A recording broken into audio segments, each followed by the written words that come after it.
നമസ്കാരം. പൂവമ്പഴം കൊണ്ട് കഴുത്ത് മുറിക്കുക എന്ന് ആദ്യം പ്രയോഗിച്ചു കണ്ടത് MT വാസുദേവൻ നായരാണ്.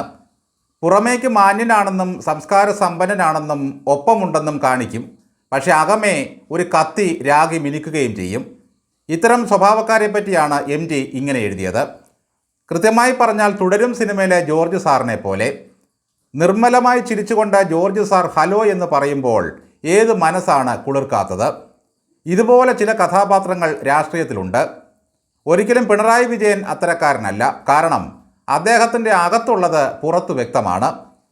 നയം എത്രയാണ് അഭിനയം എത്രയാണ് ഈ ദാമ്പത്യത്തിലെന്ന് കുഞ്ചൻ നമ്പ്യാർ പാടിയതുപോലെ രാഷ്ട്രീയത്തിൽ നയവും അഭിനയവുമായി നടക്കുന്നവരാണ് മിടുക്കന്മാർ. പക്ഷേ അവൻ്റെ നിഴലിനെ പോലും വിശ്വസിക്കാൻ കൊള്ളില്ല. കൂടെ നടന്ന് വഞ്ചിക്കും. അത്തരത്തിലുള്ള നേതാവാണ് തൃശ്ശൂരിലെ മുൻ MPയും കോൺഗ്രസ് നേതാവുമായ TN പ്രതാപൻ. ഞാൻ രാഷ്ട്രീയത്തിന് അതീതമായ സ്നേഹത്തിൻ്റെ മൂർത്തിഭാവമാണെന്ന് കാണിക്കാൻ പ്രതാപൻ കാണിച്ചു കൂട്ടുന്ന നിലമ്പൂർ നാടകങ്ങൾ കോൺഗ്രസിന് പാരവയ്ക്കാനും പിന്നിൽ നിന്ന് കുത്താനുമുള്ളതാണെന്ന് ആദ്യം മനസ്സിലായത് തൃശ്ശൂരിലാണ്. ഞാൻ രാഷ്ട്രീയത്തിന് അതീതനായ സ്നേഹത്തിൻ്റെ മൂർത്തിഭാവമാണെന്ന് കാണിക്കാൻ പ്രതാപൻ കാണിച്ചു കൂട്ടുന്ന നിലമ്പൂർ നാടകങ്ങൾ വളരെ രസകരമാണ്. കോൺഗ്രസിന് പാരവയ്ക്കാനും പിന്നിൽ നിന്ന് കുത്താനും ഉള്ളതാണ് ഈ പ്രകടനങ്ങളെല്ലാം. ഇതാദ്യം മനസ്സിലായത് തൃശ്ശൂരിലാണ്. പ്രതാപനെ മാറ്റി K മുരളീധരനെ അവിടെ സ്ഥാനാർത്ഥിയാക്കിയപ്പോൾ പ്രതാപൻ സരിനെ പോലെ കാലുവാരി മറുകണ്ഠം ചാടിയില്ല. പകരം കൂടെ നിന്ന് കുതികാല് വെട്ടി. K മുരളീധരൻ്റെ പര്യടന വാഹനത്തിൽ കയറി നിന്ന് അങ്ങേരെ പരസ്യമായി ചുംബിക്കുന്നു, കെട്ടിപ്പിടിക്കുന്നു, വിയർപ്പൊപ്പുന്നു, പൗഡർ ഇട്ട് കൊടുക്കുന്നു. എന്തൊരു സ്നേഹമായിരുന്നു അപ്പോൾ പ്രതാപന് K മുരളീധരനോട്. ഒടുവിൽ ഫലം വന്നപ്പോൾ സുരേഷ് ഗോപി ജയിച്ചു. കോൺഗ്രസ് 3ാം സ്ഥാനത്ത് പോയി.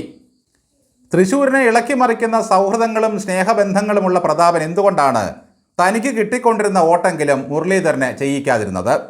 പകരം കൂടെ നിന്ന് കാലുവാരി. പ്രതാപൻ്റെ ആ വഞ്ചനയുടെ ആഴം മുരളീധരൻ മനസ്സിലാക്കിയെങ്കിലും അദ്ദേഹമെല്ലാം ഉള്ളിലൊതുക്കി. മുള്ളും മുനയും വെച്ച് പറയാനും മടിച്ചില്ല.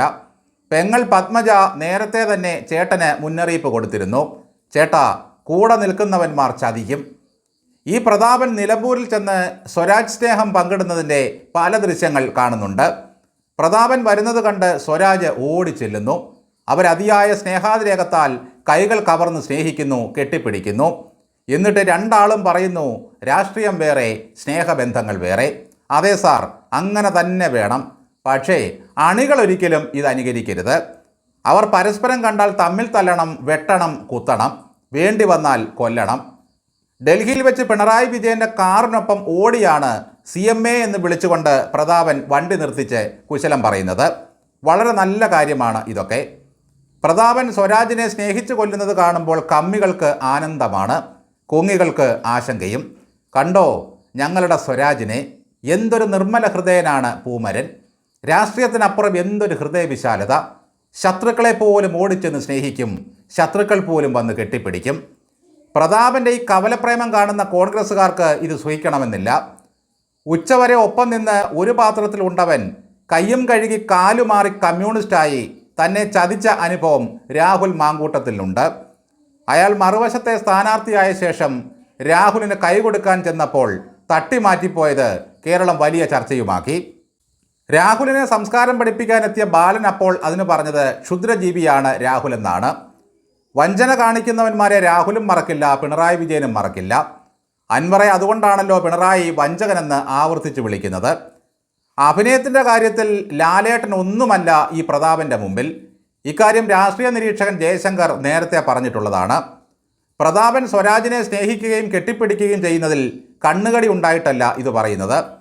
എന്തുകൊണ്ടാണ് നേതാക്കന്മാർ പരസ്പരം സ്നേഹിക്കുകയും സഹായിക്കുകയും ചെയ്യുമ്പോഴും അണികൾ തമ്മിൽ തല്ലുന്നത്? ഒരിക്കലും അവർ തമ്മിൽ സ്നേഹത്തോടെ പെരുമാറരുതെന്ന് ഈ രാഷ്ട്രീയ നേതൃത്വങ്ങൾ നിശ്ചയിച്ചുറപ്പിച്ചിട്ടുണ്ട്. കവലകളിലും അയൽപക്കങ്ങളിലും നാട്ടിലും എല്ലാം അവർ ശത്രുക്കളെപ്പോലെ തന്നെ പെരുമാറണം. ഞങ്ങൾ കല്യാണത്തിനും പോകും, 16-ന് ഒന്നിച്ചു കൂടും, ചാവടിയന്ത്രത്തിനും ഗ്രൂപ്പ് ഫോട്ടോയ്ക്കും കെട്ടിപ്പിടിക്കും, കുശലം പറയും. വേണ്ടി വന്നാൽ സഹായം ചെയ്തു കൊടുക്കുക, കേസുകൾ ഒത്തുതീർപ്പാക്കും, ജീവിതം ഭദ്രമാക്കും. ഏത് ഹീനമായ വാക്കുകൾ കൊണ്ടും എതിരാളിയെ ആക്രമിക്കുന്ന ആളാണ് സ്വരാജ് എന്ന് ആർക്കാണ് അറിഞ്ഞുകൂടാത്തത്? പക്ഷേ പ്രതാപന് മാത്രം അദ്ദേഹം സ്നേഹത്തിൻ്റെ നിറകുടമാണ്. പാർട്ടി ഓഫീസിൻ്റെ പേര് പറഞ്ഞ് പാലക്കാട്ട് ഇരുവശവും തമ്മിൽ തല്ലുകയാണ്. കോൺഗ്രസിൻ്റെ പാർട്ടി ഓഫീസ് പിടിച്ചെടുത്ത് CPMകാർ ചുവന്ന ചായമടിക്കുന്നു. നിയമസഭ പോയിട്ട് ഗ്രാമസഭയിൽ പോലും ഇടമുണ്ടാകണമെന്നില്ല അവിടെ തമ്മിൽ തല്ലുന്നവന്മാർക്ക്. പാർട്ടിക്ക് വേണ്ടി പക്ഷേ അവർ തമ്മിൽ തല്ലി തലകീറും. പാർട്ടി വിട്ടുപോകുന്നവൻ്റെ പിന്നാലെ ചെന്ന് ബോംബെറിയാനും വെട്ടിക്കൊല്ലാനും ആളെ വിടുന്ന പാർട്ടിയാണ് CPM. കൊടി പിടിക്കാൻ നടന്ന എത്രയോ ചെറുപ്പക്കാർ രാഷ്ട്രീയ പകയിൽ ഇല്ലാതായി. പക്ഷേ നേതാക്കന്മാരെ കണ്ടുപഠിക്കണം. സുരേഷ് ഗോപിയെ രാജ്യസഭയിൽ വെച്ച് മുന്ന എന്ന് വിളിച്ച് ബ്രിട്ടാസ് അപമാനിച്ചപ്പോൾ കിഴങ്ങന്മാരായ സൈബർ അടിമകൾ പരസ്പരം ചേരിതിരിഞ്ഞ് പക്ഷം പിടിച്ച് അടിയോടടി. എന്നാൽ വിഴിഞ്ഞത്തെ വേദിയിൽ അവർ പരസ്പരം കണ്ടപ്പോൾ കെട്ടിപ്പിടിക്കുന്നു, മുത്തമിടുന്നു. ഇത്തവണ പൂരം കലങ്ങാത്തതിൻ്റെ പേരിൽ സുരേഷ് ഗോപി മന്ത്രി K രാജന് ഉമ്മ കൊടുക്കുന്നു. പിണറായി സാറിന് നന്ദി പറഞ്ഞിട്ടും തീരുന്നില്ല. ഇത് കേട്ടാൽ തോന്നും കഴിഞ്ഞ തവണ തൃശ്ശൂരെ പൂരം കലയ്ക്കത് നമ്മളൊക്കെയാണെന്ന്. പിണറായി വിജയൻ സ്വന്തം കാര്യം സാധിക്കാൻ ഗവർണറെ കൂട്ടുപിടിച്ച് ദില്ലിയിൽ പോയി കേരള ഹൗസിൽ നിർമ്മലാ സീതാരാമനൊപ്പം വിരുന്നുണ്ടെന്നു. പക്ഷേ സംഘികളും കമ്മികളും കൊങ്ങികളും നാട്ടിൽ തമ്മിൽ തല്ലുന്നു. ഊടുപാട് നാറ്റിച്ച് ഉമ്മൻചാണ്ടിയുടെ ആരോഗ്യം ക്ഷയിപ്പിച്ചു വിട്ട് പിണറായി ഭരണം പിടിച്ചു. പക്ഷേ ഉമ്മൻചാണ്ടിയുടെ മകൻ ചാണ്ടിക്ക് പിണറായി ദൈവപുത്രനാണ്. എത്രയോ കോൺഗ്രസ്സുകാർ അടികൊണ്ട് തലപൊട്ടി. പക്ഷേ അപ്പായുടെ രക്ഷകൻ്റെ വീരഗാഥകൾ എത്ര പാടിയാലും ചാണ്ടിക്ക് മതിയാകുന്നില്ല. ഒരിക്കൽ നടൻ ശ്രീനിവാസൻ ചോദിച്ചത് വീണ്ടും ഓർക്കുകയാണ്. ഇന്നത്തെ ഏതെങ്കിലും നേതാവിൻ്റെ വീട്ടിൽ ഒരു രക്തസാക്ഷിയുണ്ടോ? എതിരാളിയുടെ വെട്ടുവാങ്ങിയ ഒരുത്തനെങ്കിലും നേതാവിൻ്റെ വീട്ടിലുണ്ടോ? ഈ പ്രതാപനാണ് പറഞ്ഞത് നരേന്ദ്രമോദിയെയും അമിത്ഷായെയും ഞാൻ ചൂണ്ടുവിരലിൽ നിർത്തി വിറപ്പിച്ചെന്ന്.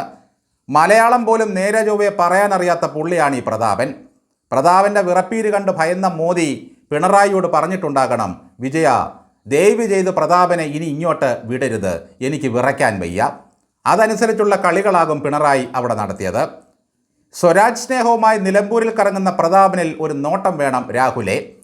സ്വന്തം മണ്ഡലത്തിൽ തനിക്ക് കിട്ടിയിരുന്ന വോട്ട് പാർട്ടിക്ക് കുത്തിക്കാൻ കഴകത്തില്ലാത്ത പ്രതാപൻ എന്തിനു വന്ന് നിരങ്ങുകയാണ് നിലമ്പൂരിൽ?